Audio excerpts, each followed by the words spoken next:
لله نحمده ونستعينه ونستغفره ونؤمن به ونتوكل عليه ونعوذ بالله من شرور أنفسنا ومن سيئات أعمالنا من يهده الله فلا مضل له ومن يضلله فلا هادي له ونشهد أن لا إله إلا الله وحده لا شريك له ونشهد أن سيدنا ومولانا محمدا عبده ورسوله أما بعد قال الله تبارك وتعالى إنا نحن نزلنا الذكر وإنا له لحافظون. انتہائی قابل احترام حضرات اساتذہ اکرام اور طلبہ عزیز علماء اعظام اور میرے عزیز دوستوں اور بزرگوں، حضرت مولانا قاری سید صدیق صاحب رحمۃ اللہ علیہ یہ اجلاس کے موقع پر جب ان کے مدرسے میں بھی اجلاس ہوتا تھا یا وہ کسی اجلاس میں شریک ہوتے تھے تو حضرت مولانا فرمایا کرتے تھے کہ فخر کرنے کی جو چیز ہے وہ یہ ہے، ہم فخر کرتے ہیں دنیا کی چیزوں پر، یہ ہماری گاڑی ہے، یہ بنگلہ ہے، یہ فیکٹری ہے، یہ فلاں چیز ہے. کہا یہ فخر کرنے کی چیز نہیں ہے.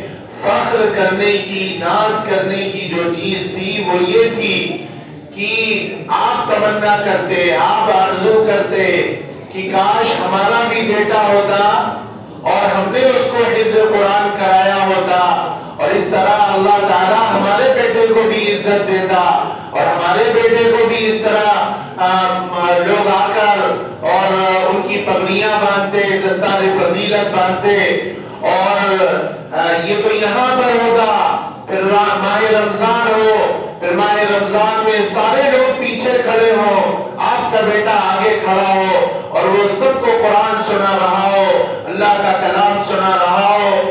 تو کہاں فخر کرنے کی چیز تو یہ ہے کہ ہم اس پر فخر کرتے اور اس پر ناز کرتے اور اس کی تمنا کرتے کہ کاش یہ ہمارا بیٹا ہوتا، ہماری اولاد ہوتی، یا ہمارے ذریعے سے کسی شخص کو اللہ ہمیں ذریعہ بناتا کہ ہم اس کو حافظ قرآن بناتے. یہ تو دنیا کے اندر ہوا کہ اللہ نے ان کو دنیا میں بھی عزت عطا فرمائی، اور آخرت کے اندر عزت کا عالم یہ ہوگا اللہ تعالیٰ سارے پورے میدان محشر میں سارے لوگ جمع ہوں گے، اولین سے لے کر آخرین تک، آدم علیہ السلام سے لے کر حضور کا آخری امتی تک، اور سب پریشان حال اور سب کیفیتوں کے اندر، بری اور اچھی کیفیتوں کے اندر مبتلا. ایسے عالم کے اندر اللہ تعالیٰ نور کے ممبروں کو رکھے گا.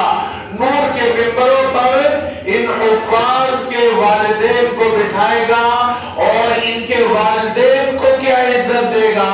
اللہ تعالیٰ کہے گا یلبسون ثیابا خضرا من سندس واستبرق، ان کو جنت کا سبز ریشمی لباس پہنایا جائے. جنت کا سبز ریشمی لباس کیسا ہوتا ہے؟ کیسا ہے وہ سبز ریشمی لباس؟ اتنا قیمتی وہ لباس ہے کہ ساری دنیا بیچ کر اسے ایک لباس کی قیمت ادا نہیں کر سکتی. یحلون فیہا اساور من ذہب، ان کے ماں باپ کو ان کے ہاتھوں میں سونے کے کنگن پہنائے جائے. دنیا میں مردوں کو سونا پہننا تو حرام اللہ نے قرار دیا ہے، لیکن آخرت کا سونا حلال ہوگا، جنت کا سونا ہوگا، وہ ان کے ہاتھوں میں کنگن پہنائے جائیں گے، اور نور کے ممبروں پر بٹھا کر اللہ ان کے سروں میں تاج رکھے گا. اور تاج رکھنے کے بعد اللہ کہے گا ان کے تاج ہوں گے، اور کیسے قیمتی وہ تاج ہوں گے. کہا ان ادنی لؤلؤ منھا، اس کا جو سب سے چھوٹا موتی ہوگا وہ ایسا قیمتی ہوگا، ایسا روشن دان ہوگا، روشنی کرنے والا ہوگا کہ وہ سب سے چھوٹا تاج کا موتی مشرق سے لے کر مغرب تک کو چمکا رہا ہوگا. تو اس کے بڑے موتیوں کا کیا حال ہوگا، اور خود اس تاج کا کیا حال ہوگا. تو کہا یہ دنیا کی عزت ہے اور یہ آخرت کی عزت ہے. اور جن لوگوں پر جہنم واجب ہو چکی ہوگی، جن لوگوں پر جہنم واجب ہو چکی ہوگی ان کی بدعمالیوں کی وجہ سے اللہ اس حافظ کو یہ کردار دے گا، یہ اس کو اختیارات دے گا، اس کو شفاعت کی یہ توفیق دے گا، اللہ کی طرف سے اس کو حق ملے گا کہ اپنے عزیزوں میں، اپنے رشتہ داروں میں، اپنے ملنے والوں میں، اپنے دوستوں اور احباب میں جس کو چاہے گا ایسے 10 لوگوں کی سفارش کرے گا۔ جن لوگوں کو جہنم واجب ہو چکی ہے ان کو اللہ سے سفارش کروا کے اور ان کو جنت دلوائے گا۔ یہ ہے حافظ کا پاور۔ اور جس کے ماں باپ کو یہ عزت دی جا رہی ہو تو اللہ کہے گا، اللہ نے کہا جس کے ماں باپ کو یہ عزت دے تو حضور نے فرمایا، کہا خود اس حافظ قرآن کا کیا مقام ہوگا، خود اس حافظ کا کیا مقام ہوگا۔ تو تمنا کرنے کی چیزیں، آرزو کرنے کی چیزیں، ناز کرنے کی چیزیں، فخر کرنے کی چیزیں تو یہ ہے کہ آپ کا بیٹا بھی عالم بنے، آپ کا بیٹا بھی حافظ بنے، تاکہ دنیا میں بھی عزت ملے اور آخرت میں بھی عزت ملے۔ اور جس بچے نے قرآن پڑھا ہوگا، یاد کیا ہوگا اور قرآن پر اس نے عمل کیا ہوگا تو یہ قرآن اس کے لیے اللہ سے، یہ قرآن جو ہے، اس کا قرآن اگر کسی بدعملی کی وجہ سے پھنس بھی گیا تو یہ قرآن حجت لک اور حجت علیک، یہ اللہ سے جھگڑے گا، اللہ یہ میرا پڑھنے والا تھا۔ اور یہ تو حافظ قرآن کے بارے میں ہے۔ سورہ ملک ایک 30 آیتوں کی سورت ہے، صرف 30 آیتوں کی آپ پڑھنا شروع کریں گے 5 منٹ سے زائد کا وقت نہیں لگتا۔ سورہ ملک کا پڑھنے والا فرشتے اس کی دیگر بدعمالیوں کی وجہ سے اس کو پکڑ کر جہنم میں لے جا رہے ہوں گے، جہنم میں لے جا رہے، گھسیٹتے ہوئے لے جا رہے۔ سورہ ملک آئے گی اور سورہ ملک کو اس فرشتوں سے چھڑائے گی اور چھڑا کر اللہ کے سامنے پیش کرے گی اور کہے گی، اللہ آپ نے وعدہ کیا تھا، آپ نے وعدہ فرمایا تھا کہ جو شخص سورہ ملک کی تلاوت کرے گا آپ اسے جہنم میں داخل نہیں کریں گے۔ اللہ یہ سورہ ملک کا پڑھنے والا ہے، میں اللہ یہ سورہ ملک کی تلاوت کرتا تھا، اللہ اب آپ یہ کرے یا تو مجھ کو قرآن سے نکال دے یا پھر اس شخص کو جہنم سے نکال دے۔ اللہ سورہ ملک کو قرآن سے نہیں نکالے گا، یقیناً اس سورہ ملک کی تلاوت کرنے والے کو، سورہ ملک کی تلاوت کرنے والے کو جہنم سے نام کاٹ کر جنت میں داخل کر دے گا۔ جس کی 30 آیتوں کی یہ خاصیت ہو، اس پورے قرآن کا کیا عالم ہوگا، ان کا کیا مقام ہوگا اور یہ کیا مقام ہوگا۔ اللہ تعالیٰ کہے گا حافظ قرآن سے، ارے لوگوں کو تو یہ جنتیں ملی ہیں، یہ والی جنت ملی ہے، اے حافظ قرآن تو پڑھتا جا رتل ورتا، پڑھتا جا، جتنا پڑھتا جائے گا اتنے جنت کے دروازوں کو، جنتوں کو بلند کرتا چلا جائے گا۔ جہاں پر رکے گا یہ وہ منتہا درجے کی، اعلیٰ سے اعلیٰ درجے کی جو جنت ہوگی وہ اس کو دی جائے گی اور وہاں اس کا یہ نصیبہ کھلے گا۔ میرے عزیز دوستوں بزرگوں، تمنا کرنے کی چیزیں، آرزو کرنے کی چیزیں، فخر کرنے کی چیزیں یہ ہیں۔ اور یہ مدارس آپ کو لگے گا ضرور کہ یہ کیا کام کر رہے ہیں، لوگوں کی زبانوں میں آتی ہیں یہ باتیں، یہ مدارس کیا کر رہے ہیں، یہ مدارس کا کردار ہے، یہ جلسہ کرنے کا مقصد یہ ہوتا ہے۔ آپ نے مدرسے والوں کا تعاون کیا تھا، دامے درمے سخرے کہہ کر بول کر یا کچھ دے لے کر مدارس کا تعاون کیا تھا۔ مدارس والوں نے کیا کیا، یہ آپ کے سامنے رزلٹ موجود ہے، یہ انہوں نے رزلٹ دیا ہے، محنت کر کے حافظ قرآن بنا دیا۔ یہ معمولی نہیں ہے، آپ یاد کرنا شروع کرنا، آدھا پارہ یاد کرنا شروع کرنا، اما یتساءلون یاد کرنا شروع کرنا، سورہ رحمان یاد کرنا شروع کرنا، سورہ واقعہ یاد کرنا شروع کرنا، سورہ یاسین یاد کرنا شروع کرنا۔ آپ سورہ یاسین جو پاؤں پارے کی سورت ہے، سورہ رحمان اس سے بھی بھی چھوٹی ہے، سورہ واقعہ اس سے بھی چھوٹی ہے. یہ اتنی سی صورتیں آپ یاد کریں گے، آپ کو اندازہ لگ جائے گا کہ مدارس والے کر کیا رہے، کتنی محنت کرتے ہیں کہ یہ 10 سال 9 سال اور 11 سال کے بچوں کو انہوں نے حافظ بنا دیا، حافظ قرآن بنا دیا. آپ وہ صورتیں یاد کر کے دیکھو، آپ اندازہ لگائیں گے کتنی محنتیں کی ہوں گی ان مدرسے والوں نے اور ان کے اساتذہ نے اور ان حفاظ نے، یہاں کے ذمہ داروں نے. جب یہ نتیجہ آپ کے سامنے آیا ہے اور دیوار جیسی جگہ جو مدارس سے محروم تھی، اور اگر اس پورے علاقے کو کہا جائے وادی غیر ذی زرع تو اس میں کوئی شبہ نہیں ہوگا، ایسی جگہ میں اتنا بڑا جامعہ قائم کرنا، اتنے بچوں کو رکھ کر کھلانا. ہمارے حضرت مفتی صاحب کہا کرتے تھے ہم کوئی دین کی خدمت نہ کریں، کوئی دین کی خدمت نہ کریں، اتنے غریب بچوں کو صرف کھانا کھلا رہے ہیں، پانی پلا رہے ہیں، کپڑے دے رہے ہیں، ان کی دوا علاج کر رہے ہیں، ان کو لحاظ دے رہے ہیں، گرمی سردی کا خیال رکھ رہے ہیں. یہ بھی بہت بڑی خدمت ہے. کہتے تھے collector, S P, I G, D I G اور دنیا کا بڑے سے بڑا شخص یہ اکیلے کھانا کھاتا ہے، لیکن جو مدرسے کا محتمم ہے، ناظم ہے، ذمہ دار ہے، پہلے بچوں کا پیٹ بھرتا ہے، اس کے بعد وہ کھانا کھاتا ہے. یہ خود بہت بڑی خدمت ہے، لیکن اس کے ساتھ ہم ان کو قرآن پڑھا رہے ہیں، دین پڑھا رہے ہیں، اسلام پڑھا رہے ہیں. اور اللہ تعالیٰ نے یہ مدرسوں کو جو ہمیں بہت معمولی نظر آتے ہیں، ان کا کردار کیا ہے، کیا خدمات ہے.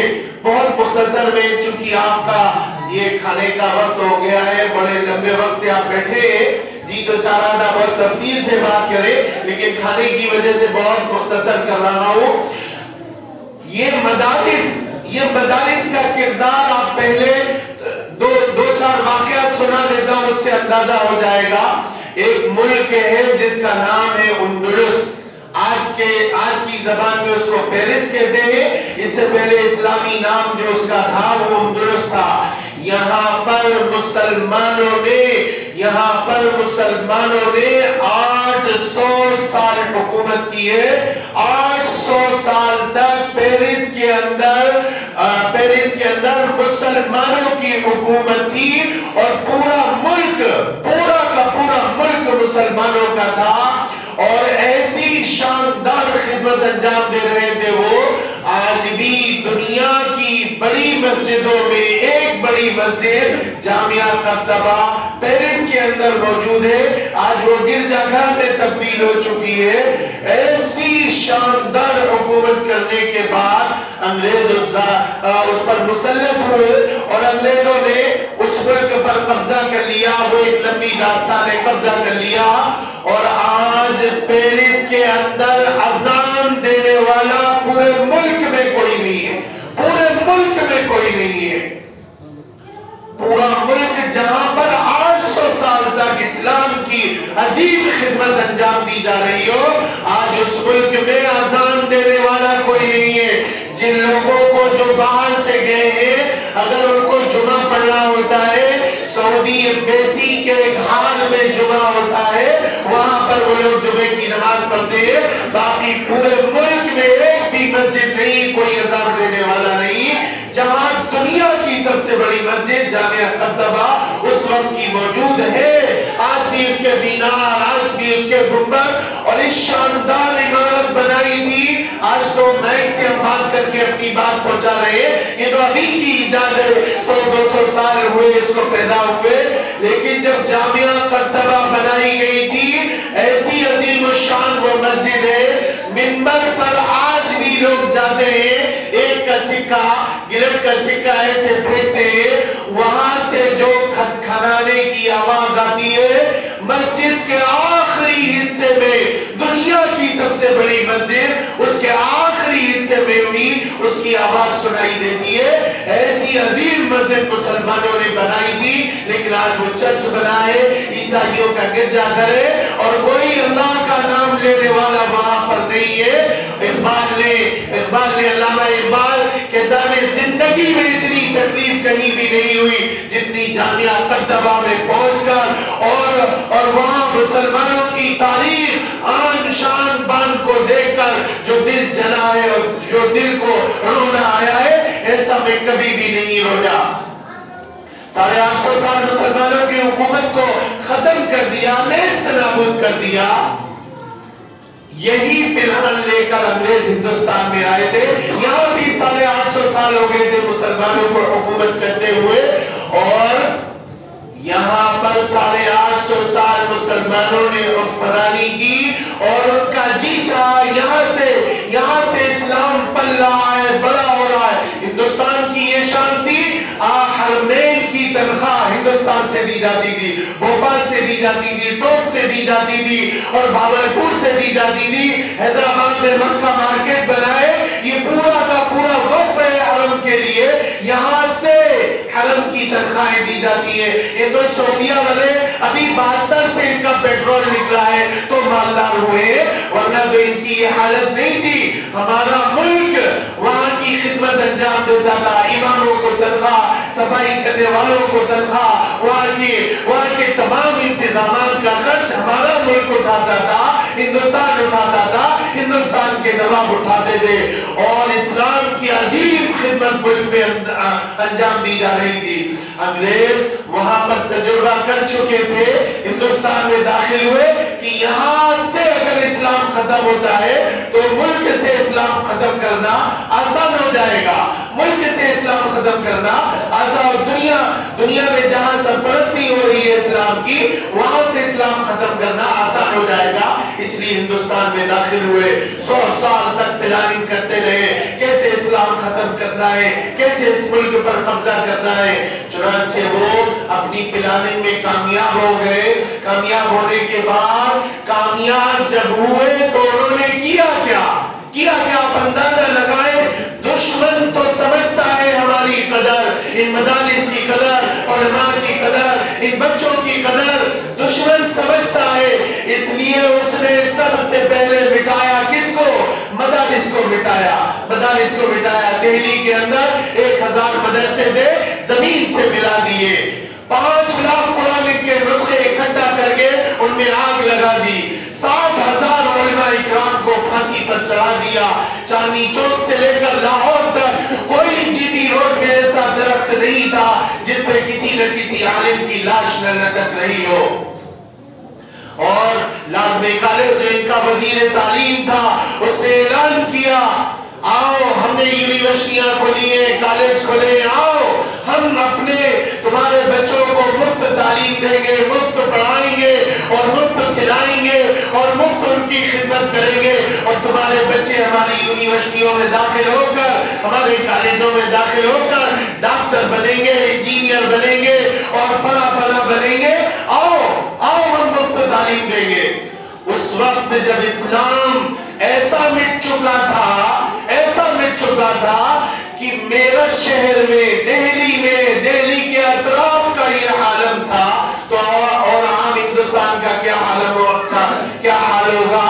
جو علم کے مرکز سے وہاں یہ حال تھا، نماز جنازہ پڑھانے والا کوئی نصیب نہیں ہوتا تھا، کوئی نہیں ملتا تھا، یہاں تک کہ 7 گاؤں میں چکر لگا کر واپس آ کر بغیر نماز جنازہ کے مردے کو دفن کر دیتے تھے، اس کی قبر میں ایک جھنڈی گاڑ دیتے تھے کہ اس کی نماز جنازہ نہیں ہوئی ہے، اگر 3 دن کے اندر کوئی مل جائے گا، کوئی عالم مولوی حافظ نماز جنازہ پڑھانے کی جس کو قدرت ہوگی اور جو جانتا ہوگا، 3 دن کے اندر اگر مل گیا تو اس سے نماز جنازہ پڑھوا لیں گے۔